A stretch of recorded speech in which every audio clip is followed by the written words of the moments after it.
They say war takes everything from us, but no one told me it could also return something life had already taken away. I enlisted to save lives, but I had no idea that among so many wounded bodies, one of them would be my own son's. And the worst part, I only realized it when I read his name on a form, in the middle of all that blood and sand, with trembling hands and a heart that nearly stopped in my chest. Yes, that happened to me. I was a nurse in the war, and a mother in silence, both at the same time. And if you believe some pain breaks you forever, maybe you need to hear what I have to say.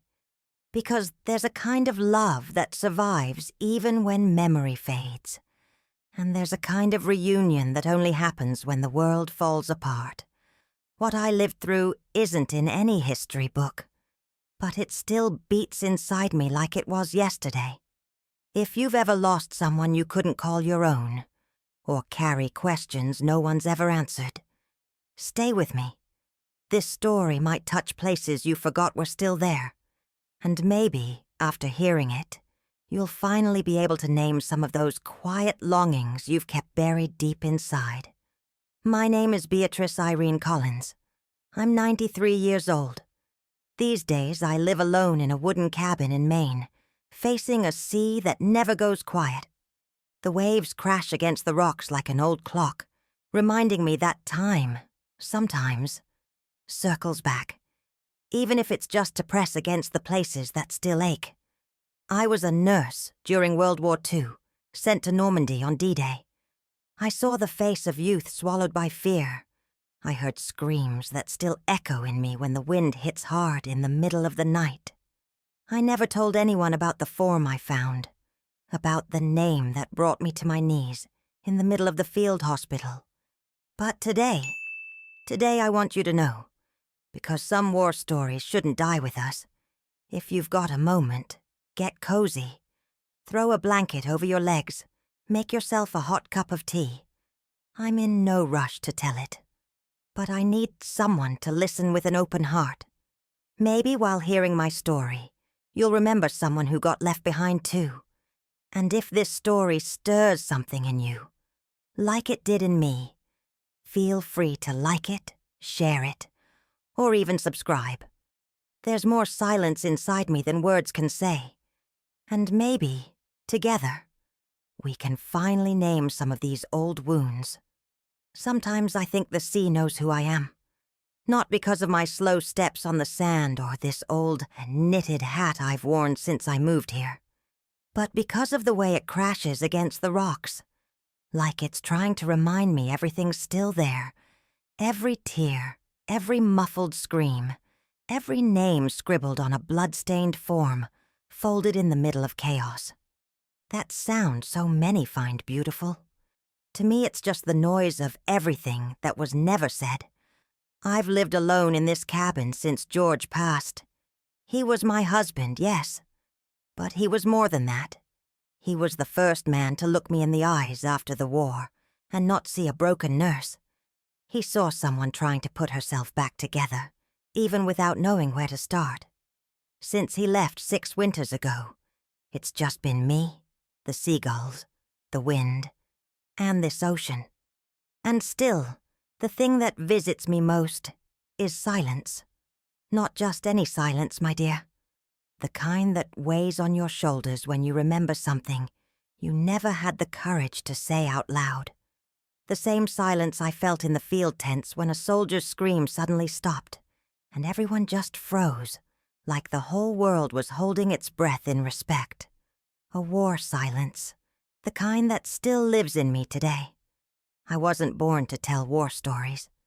I was born to listen, to care, to stitch broken people back together, even when I was the one falling apart. But there's something nobody tells you when you sign up to serve. Sometimes the worst bleeding you'll see doesn't come from wounds you can bandage, but from the ones pouring inside, where no one can reach. The story I carry, the one that still haunts me, didn't start with gunfire or bombs. It started with a form. A simple casualty report, stained with sand and dry blood, that someone dropped right into my hands. But I'm getting ahead of myself. Before that form, before all of it, there was the sound of waves, constant, relentless, almost like a ticking clock. It's the same sound that rocked me to sleep when I was a little girl, growing up with my mother in the backwoods of Massachusetts, and later, as a young woman, when I decided I wanted to be a nurse. Back then, the war still felt far away. But my heart already knew I'd end up close to it someday. Like it was written in me. Like the sea had been training me for the sound of bombs. Only softer, sneakier. The sound of the sea is like that. It feels like comfort, but it's really memory. Some days it soothes me.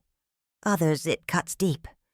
Because it's the same sound I heard in Normandy, stepping off the landing craft, carrying a case full of gauze, alcohol, scalpels, and faith. Faith I left right there in a pool of blood between two tents. I wasn't a mother back then. Or maybe I was, but I couldn't admit it. War makes you choose what you're allowed to feel. And I chose care. But not even care could save me from loss. Every time the wind hits this window, it brings back the smell of canvas tents, soldier sweat, the ink still drying on ID tags. There are days I close my eyes and still hear bones snapping, prayers whispered in broken languages, metal clinking, and in the middle of it all, the sound of a mother staying quiet. Me. Swallowing pain, moving on autopilot, taking care of everyone. Not knowing my own boy might have been one of those bodies on the stretchers. I remember the first time I dreamed about seeing him there. It was like a shadow passed through the tents, a face that looked almost familiar, sunken eyes, pale skin. But every time I reached out, he vanished. The worst part of a war story isn't what you see. It's the faces you swear you recognize but can't be sure of. It's the names that haunt you because they sound like your sons. Or they are your sons. Now, when the sea gets too rough, I know a heavy memory's coming. I feel it in my bones before I feel it in my eyes. And I go stand by the window, in my old sweatshirt, campaign brooch still pinned to my chest, like I'm waiting for someone to knock on the door. But no one does. Because maybe the one who needs to hear this story is just you on the other side. And that's enough for me. But let me tell it properly, because there's still so much you need to know about the nurse who found her own son without realizing it. And that part of this war story still hurts more than the sea lets on. The form slipped off the stack like it had fallen straight out of some old memory. It was late afternoon, and the sky over Normandy had that orange glow you only see after too much pain. I was hunched over a makeshift wooden table, clipboard cracked, going through a pile of documents damp from the sea air. That was my triage shift. Scan names, check dates, note the injuries, and assign the boys to whatever cot still had breath left in it. Just another routine for a war nurse. But war has a nasty way of creeping in just when you think you've learned how to shut your heart off. It finds that one splinter of softness you thought had hardened, and digs right in. The form was ordinary. Brown paper slightly bent at the corner with a dark smudge. Could have been mud. Or dried blood. Names passed under my eyes like a broken chant. Thompson, Blake, Jennings. And then, right in the middle, a name that stopped me cold. Samuel E. Collins. My finger froze over the ink.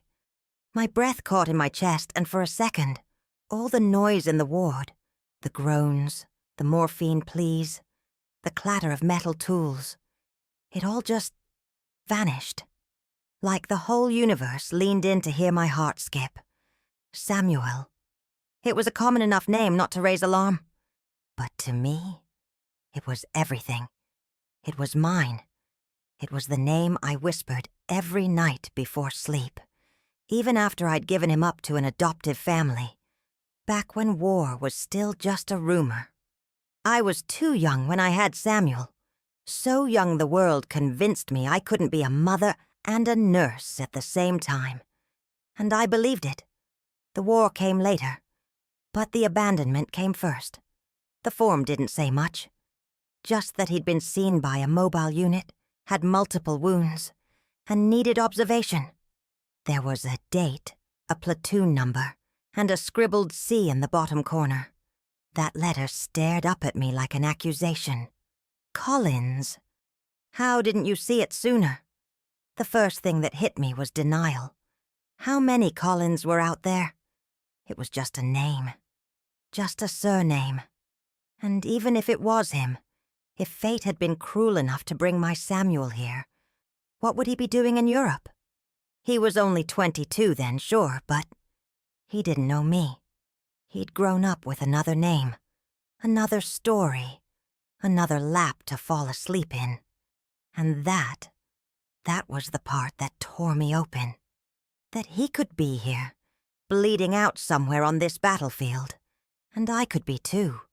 And even with all the impossible coincidences that only war stories are made of, we still could miss each other. I slipped the form back into the stack with trembling hands. The rules were clear. No personal involvement. But how do you explain that to a mother? How do you tell a heart to follow the code of a uniform? I spent the rest of my shift scanning the beds, searching for someone who looked like him. Or like what I imagined he might look like. I tried to recall his baby face, the shape of his jaw, the sound of his voice. But memory betrays us when we need it most, and fear makes every wounded young man look like your own. Every unconscious soldier became a maybe. Every whispered name was a challenge to my self-control. That night, I couldn't sleep. I sat near the tent entrance, listening to the waves in the distance and trying to convince myself it was all coincidence. But too many coincidences, my dear, is a sign. And war is full of signs no one dares to read. Have you ever felt like someone you love is near, even when you can't see them? That's what it was like. And the more I tried to shake that feeling, the more it clung to me like the smell of ether on cotton.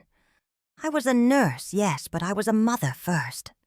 Even silenced as a mother, erased as a mother, stripped of the title. I still felt the invisible thread that tied me to that name, scrawled by hand. The next day, I asked to transfer to a different ward. Blamed it on back pain, exhaustion, small lies to cover a much bigger ache. I couldn't go searching for him, couldn't ask for information. That would cost me everything.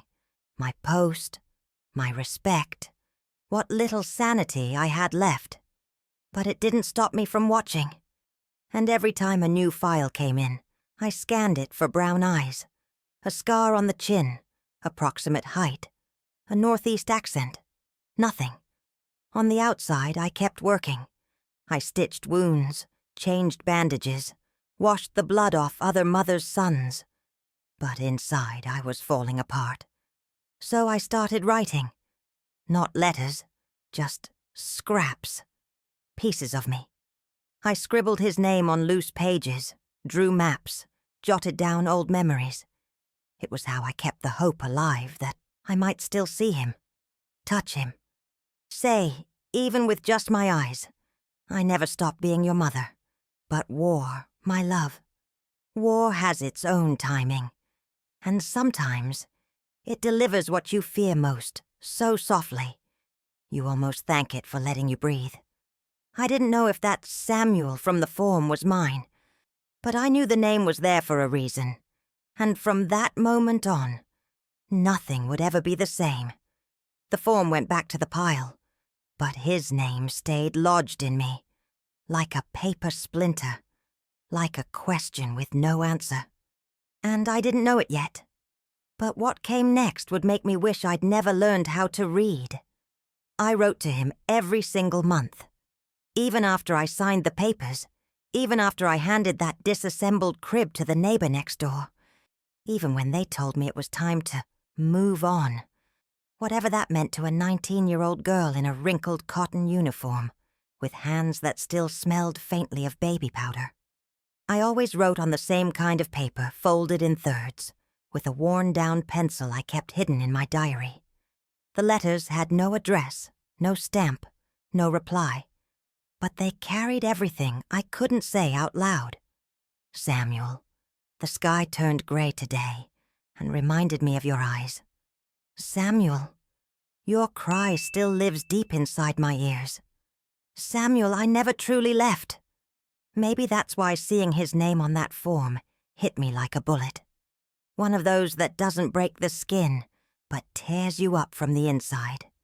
They say a war story begins when the gunfire starts, but mine began much earlier, when someone told me a single woman without a husband couldn't raise a child and wear white in a military hospital. Do you want to save lives or ruin your own? That's what the head nurse said at training. I chose saving, or thought I did. The truth is, no one chooses clearly when the heart's already wounded.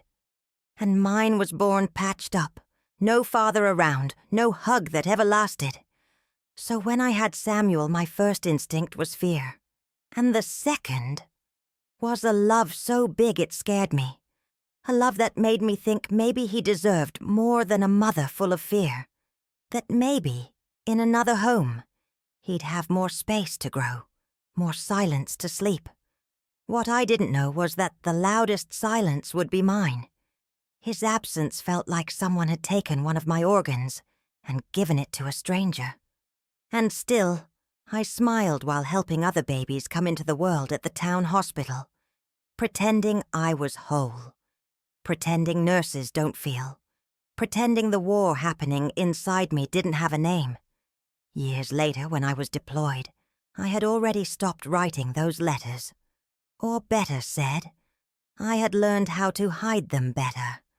I tucked them between folded clothes, stitched them into the lining of my skirt, in nameless envelopes. And when I arrived in Europe, it felt like they came with me, even without the paper. Every patient I treated, every young man with frightened eyes, reminded me of everything I wanted to say and never could. There was a boy named Jimmy, from Kentucky, who woke up from a brief coma, gripping another nurse's hand, thinking she was his mother. He called her Mom 3 times, before blacking out again. And me, I went to the corner of the tent and cried. Not because he mistook her, but because I would have given anything to hear someone call me that name, Samuel. These are the wounds that don't make it into the reports, the ones that don't count in statistics, the kind of secret you carry like a medal. And I carried so many. A few months before I found that form, I received a box of old belongings the Red Cross would send for distraction. Forgotten letters, broken notes, lost items. It was common.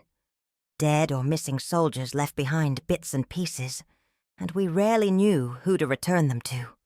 One had left a little notebook filled with poems, simple, scribbled, almost childish, and on one page, a name written in shaky letters, S. Collins. It was a common name, but the heart doesn't read with logic. It reads with longing. And that night, I started writing again. I grabbed a scrap of paper and wrote, Samuel, if you ever read this, know that my life was never whole without the sound of your voice. And if you're out here somewhere, forgive me for not fighting harder for you. But he never wrote back. The letters never returned. And the boy with the poems. Maybe he wasn't mine. Maybe. But war has this cruel talent for scattering crumbs of hope among ruins.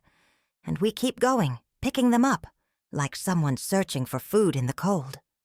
Once I heard a woman at the nursing station say that mothers just know, that they feel it in their skin when their child is near.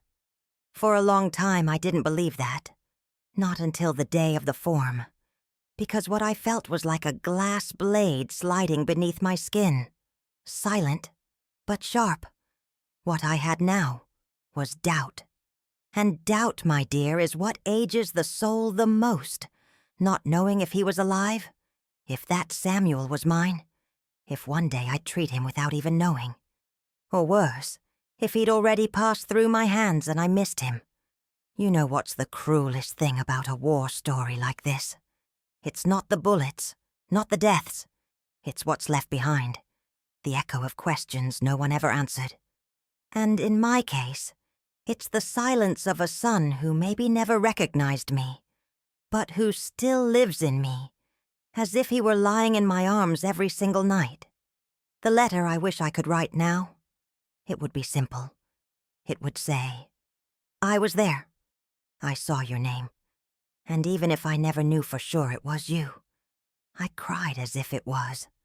But at this point, I don't even know if he'd remember my face, or if some nurse once held his hand, without knowing it was blood of her own blood. There was a smell in those tents that's never left me. Not with time, not with the assault in the sea that still dries the walls of my cabin to this day. It was a smell that blended everything. Fresh blood, boiled rags, the rusted metal of surgical scissors, and the ocean air that slipped through the canvas, like it wanted to witness everything. The air was thick, heavy, like the sky itself had dropped down, exhausted from war. You don't forget that kind of smell, my dear. It clings to your skin, your scalp, the inside of your nose.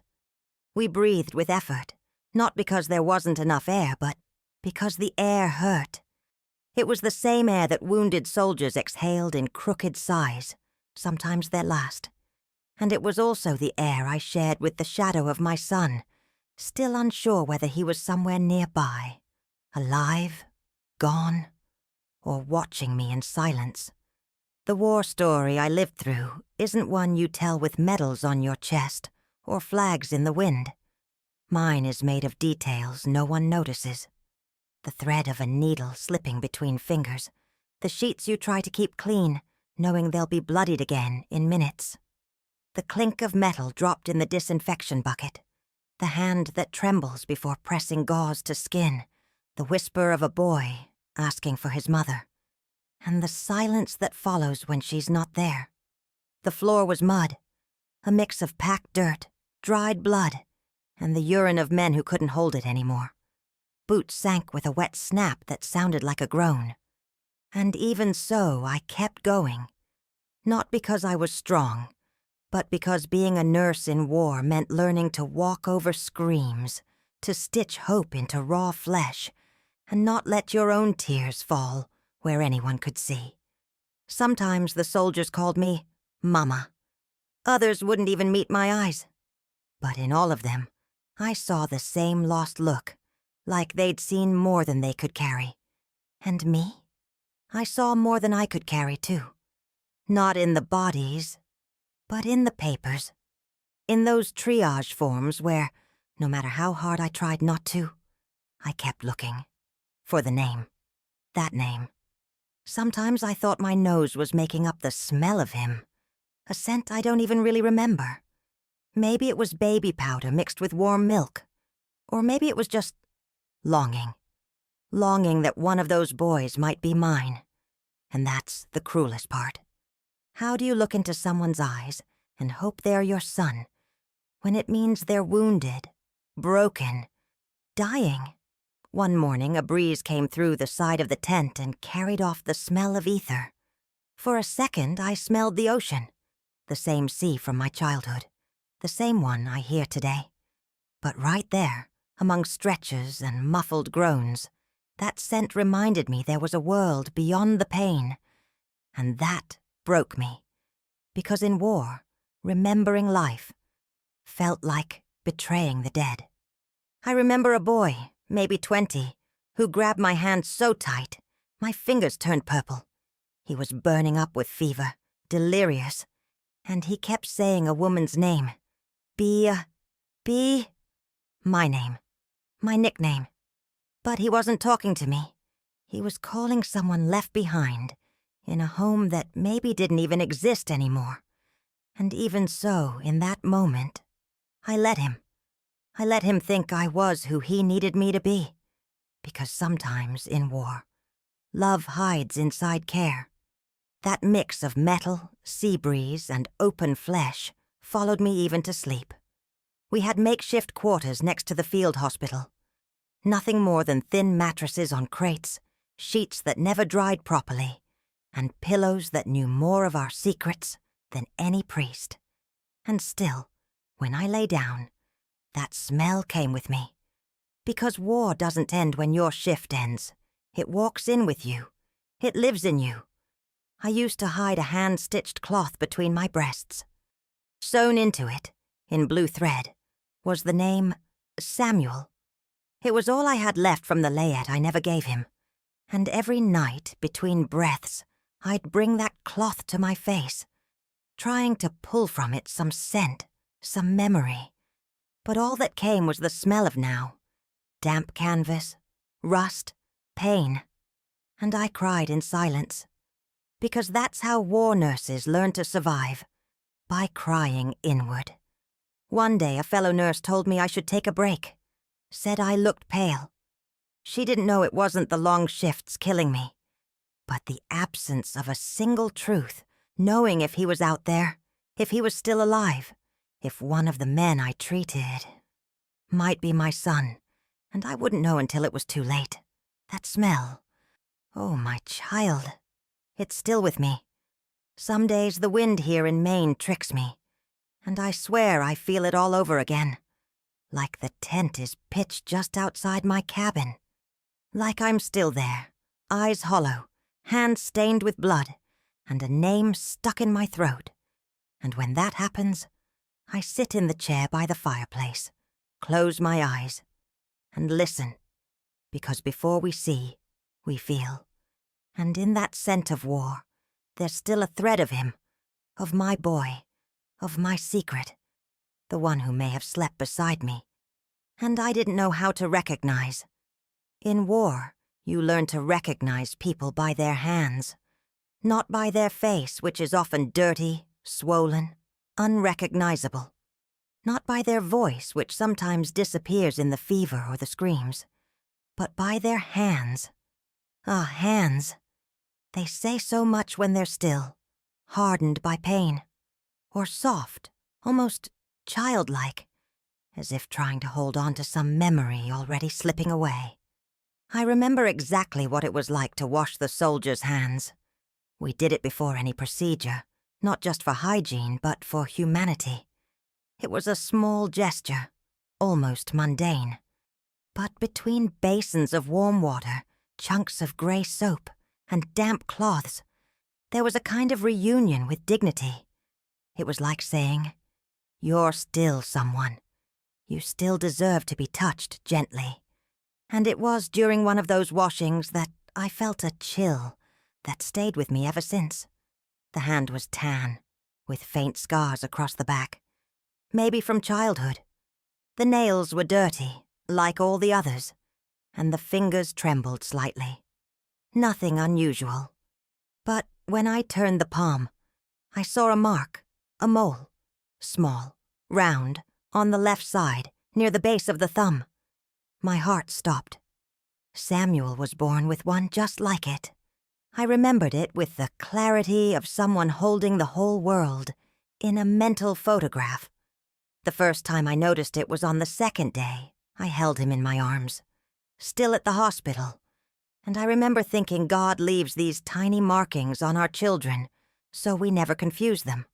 Like he's saying, "This one is yours. No one else has the same." And there it was, that same mole, in the same place, on the same hand I now held with gloved fingers and a trained gaze that didn't dare fall apart. Was it him? My whole body froze, but my hands kept moving, like they knew what to do, even when my soul no longer remembered how to go on. I washed that hand with the tenderness of a mother washing her sleeping child's hand, and in that moment, the world disappeared. There was no noise, no war. Just that touch, that mark, that question. What if it was him? I wanted to ask. But how? I wanted to look into his eyes and search for something. But he was sleeping, or unconscious, I couldn't tell. His face was swollen, wounded, wrapped in bandages. I couldn't see clearly. But the hands were there. And I washed each finger as if I were begging for forgiveness for a lifetime of absence. War stories aren't built from battles or dates. They're made of these moments suspended between fear and hope. I kept wondering, did he feel it? Even unconscious, did he somehow recognize my touch? They say the body stores memories the mind doesn't understand. And what if, in that instant, he knew, deep down, without reason, that the one caring for him was his mother? I remember drying his hands with a cloth cleaner than usual. I chose it myself, dug it out from the supplies. It was white, still nearly untouched with crocheted edges. Probably came from a donation. I kept it after, folded it slowly, like folding a memory, and sewed it into the inside of my sweatshirt, close to my heart. It's still with me today, and every time I touch it, I feel that hand again in mine. The pain of not knowing. That was the worst, because if he woke and said another name, everything in me would collapse. And if he woke and said mine, I don't know if I'd have the strength to go on. I spent days trying to find him again. I asked discreetly about patients with a mark like that. I combed through paperwork. I made rounds at times that weren't mine. But he vanished, as if the war had swallowed that hand, as if that moment of touch was just a fleeting gift, a glimpse of what could have been, but wasn't. I never told anyone. Some things you don't share, because the world has no words for them, because they only make sense in the dark, when the sea crashes outside and the wind slips through the cracks of your soul. Sometimes I think it was a delusion. That exhaustion played tricks on me. But then I touch that cloth at my chest and feel it again, the warmth, the texture, the light weight of that hand. And if it was him, then I washed him. I cared for him. I was with him, even if he didn't know. Even if I couldn't shout to the world, "This is my son." But not all truths in a war story can be spoken. Some can only be touched, like that hand that once was his. And for one brief moment, was mine again. Being a mother and being a war nurse seemed, at first glance, like things that belonged together. After all, both care, both clean wounds, both cradle pain with patient hands. But what no one told me was that in that place, a woman couldn't be both at the same time. There was something cruel in that split. Like the uniform I wore demanded I leave my heart at the tent door before stepping in. In theory, we were trained for compassion. But in practice, we were trained for containment. Contain the tears. Contain the anger. Contain the urge to touch a boy's face like he were yours. Contain the trembling in your hands when a file carries a name that cuts you. Contain your humanity. But smile. Always smile. I learned that early. Back at training camp, a supervisor grabbed my coat sleeve after a simulation. I had knelt beside an imaginary soldier and stroked his forehead, like it was real. She leaned down and whispered in a flat voice, "You want to be a saint or a nurse, Collins?" That's when I got the message. In there, care had limits. Affection was weakness, and motherhood was a burden no one wanted us to carry inside those tents. Because mothers cry, and in that war, tears were dangerous. But how do you turn off a mother's instinct?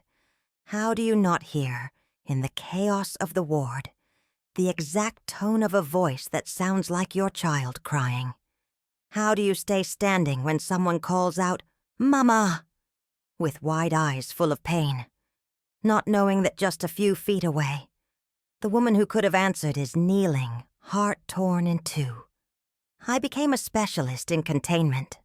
I developed a firm posture, focused eyes, quick hands. My colleagues called me the Rock. One used to say I had nerves of steel. But what they didn't know is that my steel was rusting inside, because every man I saved reminded me of the one I might have lost.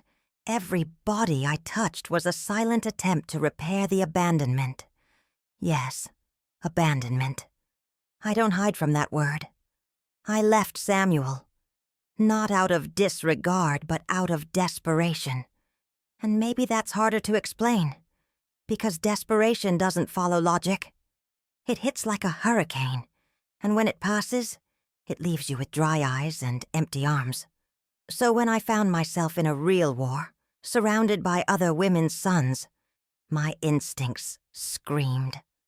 But I couldn't, because in there, the nurse had to be technical, efficient, indispensable. The mother was invisible, or worse, seen as a threat. One day, a very young soldier, fresh from the front, asked me to read a letter from his mom. His eyes were swollen. He couldn't see well. I sat by his cot and started reading.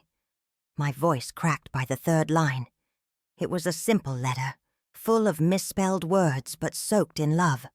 And I had to step out. I went to the back, where they washed the linens, and cried harder than I had in weeks. That was the moment I realized war hadn't stolen my sensitivity. It had just taught me how to hide it better. That letter stayed with me for days.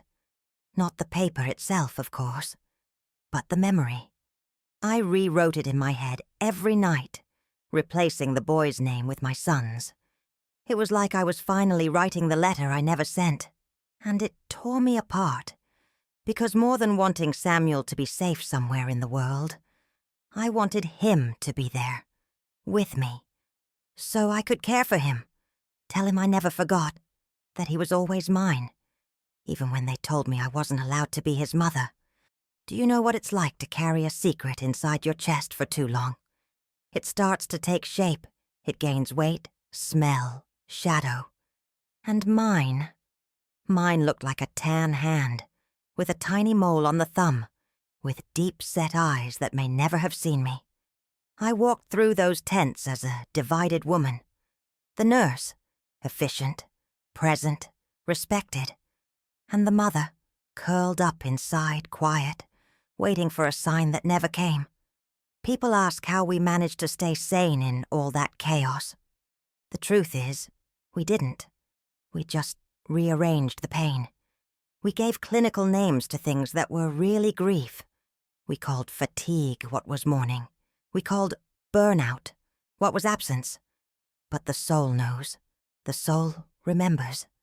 And my soul, my dear, still hears that muffled scream inside me, the one that begged, just let me be a mother for 1 minute. But in that place, that minute would have cost everything.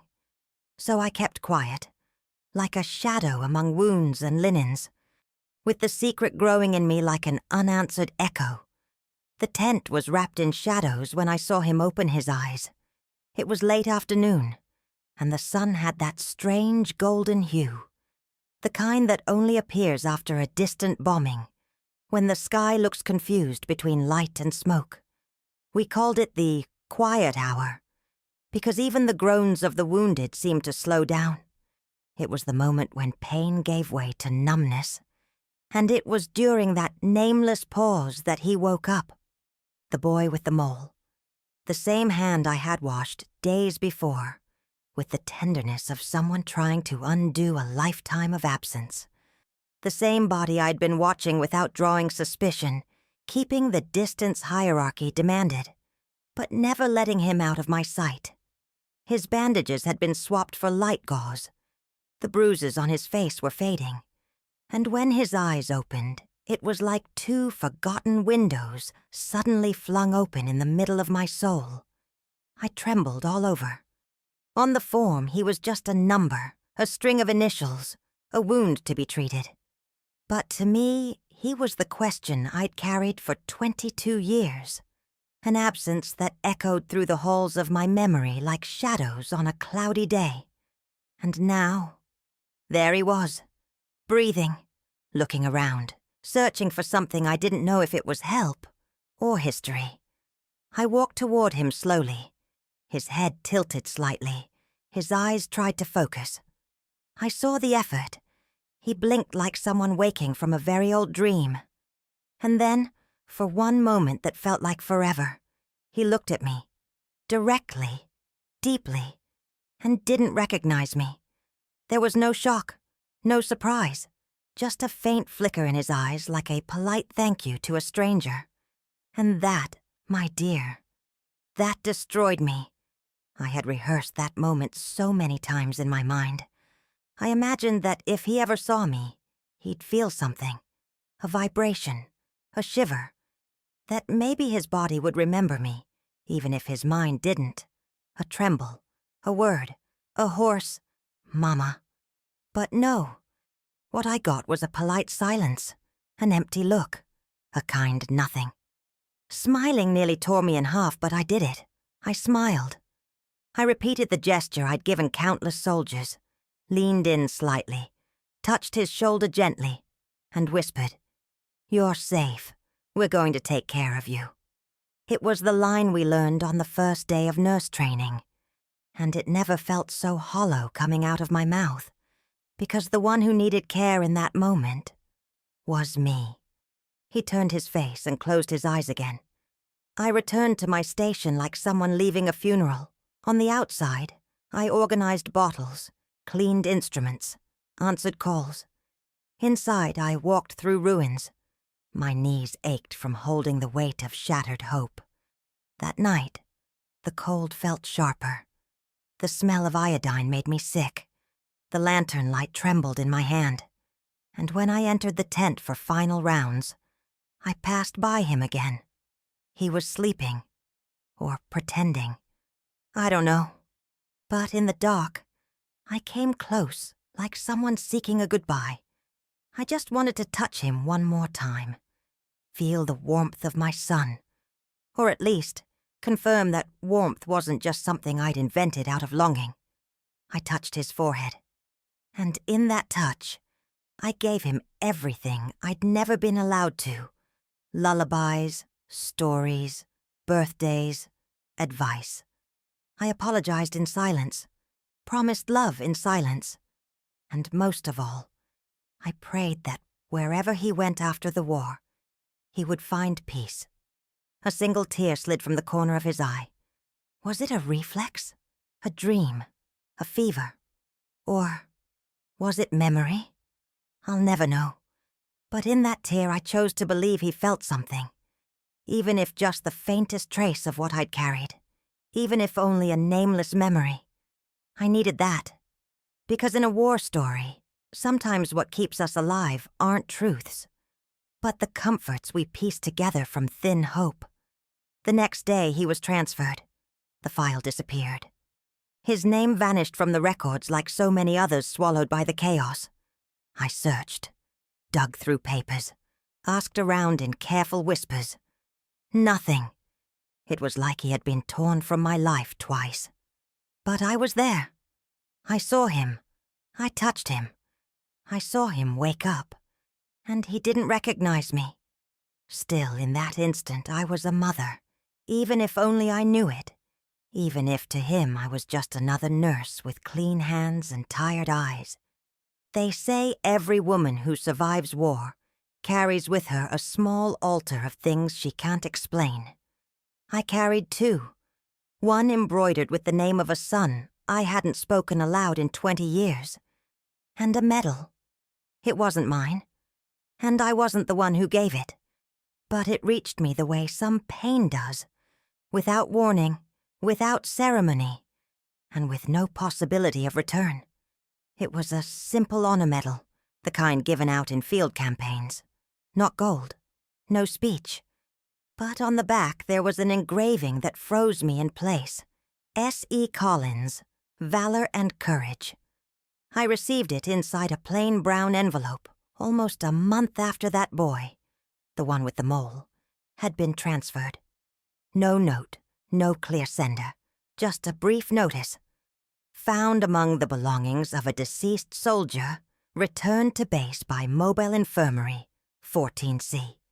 My body went numb. The name, the initials, the timing. It all matched. I felt the same nausea I'd felt when I first found that form. That same heat climbing my chest. The same knot that rose through my ribs and clenched tight around my throat. I clutched the medal in my hands and collapsed into a wooden chair behind the sterilization tent. The metal was cold. But what burned was the name. S.E. Collins. It wasn't a guess anymore. It was confirmation. It was him.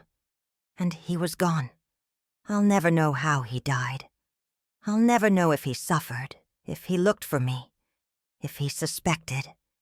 All that remained was that piece of metal, light as a brooch, heavy as a gravestone. War didn't give me a burial, no service, no casket. It gave me a medal, small, blind, silent. Weeks later, I came back to the cabin with it stitched into the lining of my coat. We weren't supposed to take unlisted items, but I no longer followed rules that didn't fit the weight I carried. What did they know about my kind of grief? Nothing. The war stories they put in the books never included women like me. Women who buried sons they couldn't claim, who mourned losses they couldn't name. I kept the medal in a dark wooden box alongside the leftover papers from my service. There were folded letters, a strip of gauze with blue trim, the cloth I used to carry against my heart, and the envelope the medal came in.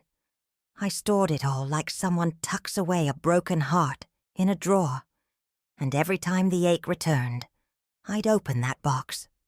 I'd touch the medal. Let its cold weight remind me that yes, it all happened. I didn't imagine it. I was, even for the briefest moment, the mother of a soldier at war. Over time, I started writing again. But now the letters were for him. Letters no one would read. Letters where I told everything.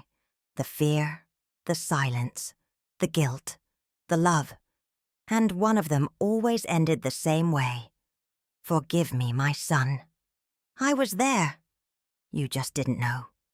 It was on a winter night, one of those when the sea rages like it swallowed thunder, that I decided to bury the box.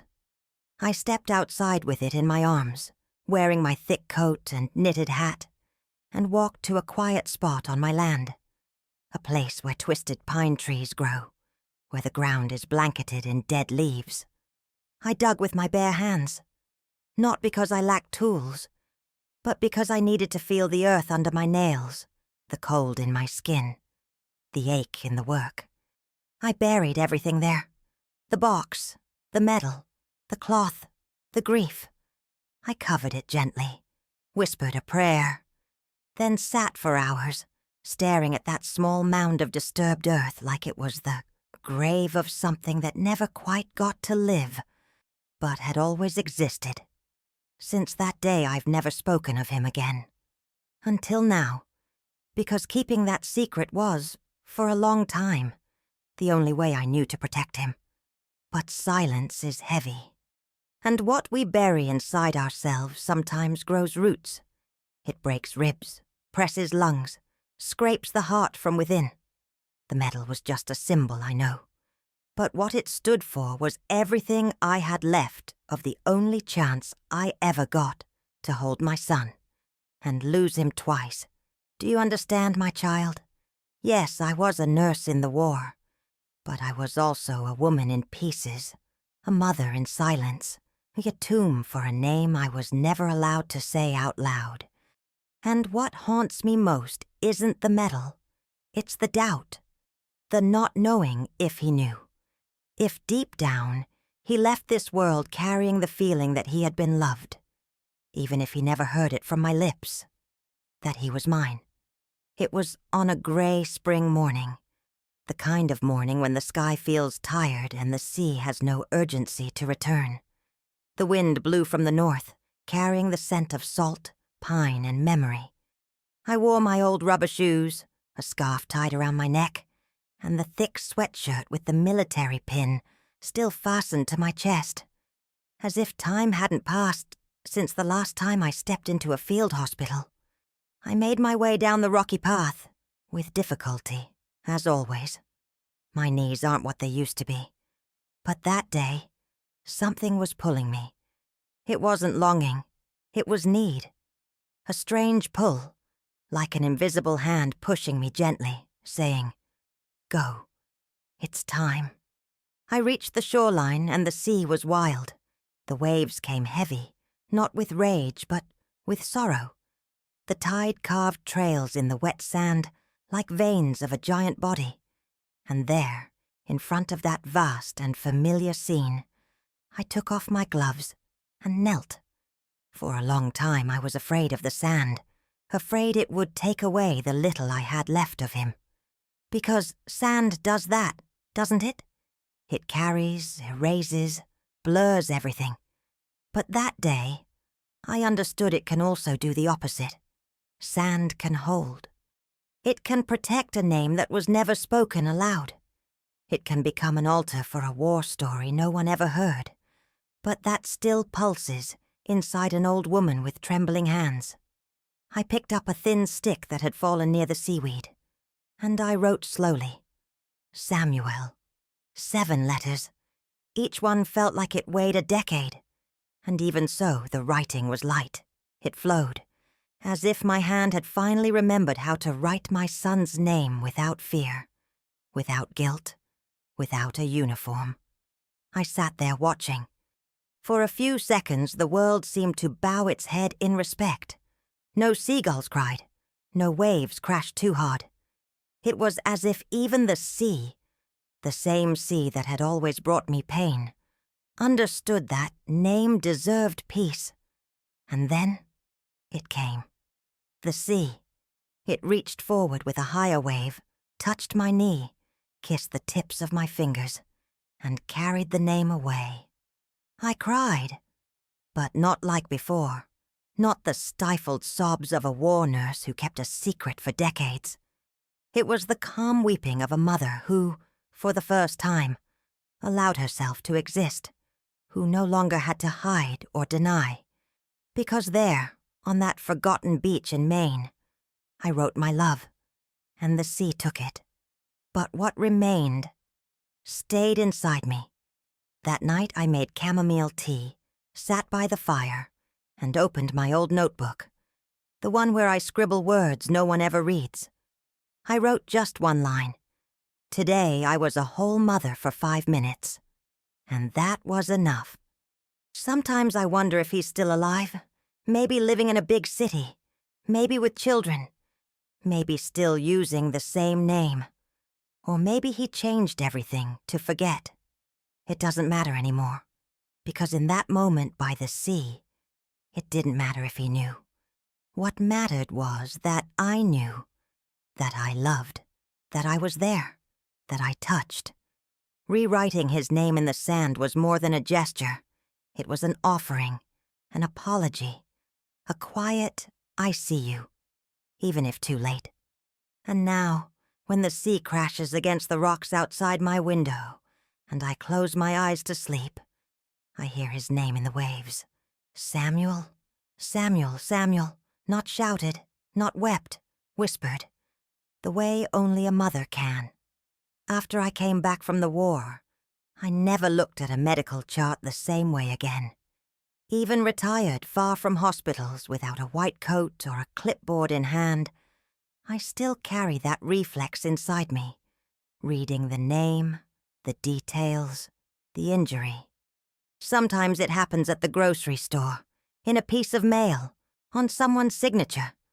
All it takes is a Collins, or worse, an S. Collins, and my heart locks up like I'm back in that canvas tent, with the smell of blood and ether in the air. It's a wound that never really heals, you know? Because when you lose someone you never got to call mine out loud, the grief doesn't know where to rest. It lingers. It slips into the cracks of ordinary life. In my case, it hid inside the charts. For years I volunteered at a veterans organization, helped with paperwork, social assistance, home visits. They called it Soul work. The kind you do not just to help others, but to patch up your own emptiness. And that's when the loop started repeating more clearly. Every time a new chart landed in my hands, a chill ran down my back. Even if the data didn't match, different state, different time, different face, the question came back. What if it's him? What if he didn't die? What if records were mixed up? What if? And then came the name. Not always exact. Sometimes just Samuel, no Collins. Other times only S, or similar names. Sam, Solomon, Steve. It didn't matter. The impact was the same. A stab of hope and regret. I'd read, reread, studied the handwriting, the family history. Nothing matched. But the name held me captive. You might think I'm being dramatic, but names have a soul. And in the war story I lived, they became my compass, my sentence, and my shelter. Because what I had left of my son was just that, a name. And when a name is all you have, every repetition sounds like a mourning bell tolling on a day no one else remembers.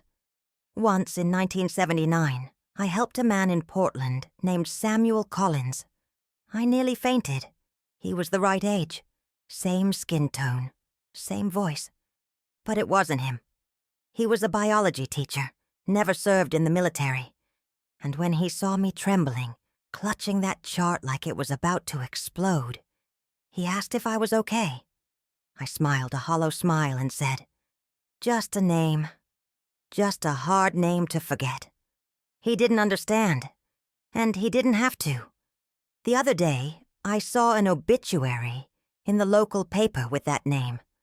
I closed the paper and let my coffee go cold for half an hour.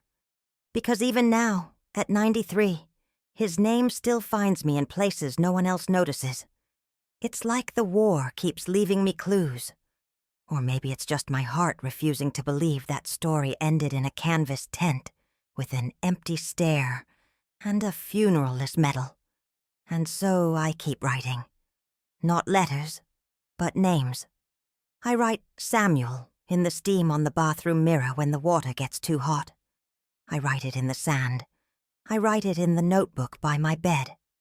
And every letter pulls me back to who I was, to who I couldn't be, to what still lives inside me. People say it's just age, that memory plays tricks. But I know better.